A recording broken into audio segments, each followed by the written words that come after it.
So in this video, I'm going to show you how to scan a QR code on iPhone 16e.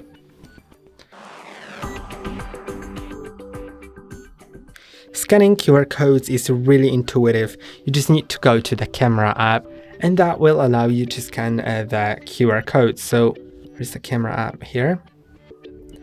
And now I'm going to open a QR code.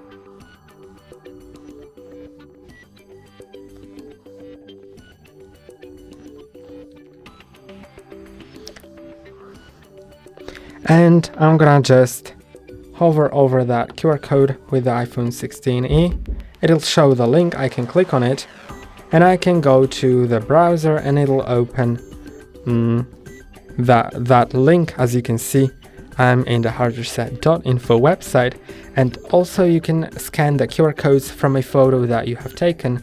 So once I take the photo, I can just go to my photo library, press and hold on the QR code and click on open in Safari, and it'll also open it. And that's all for today. Don't forget to like and subscribe. See you next time.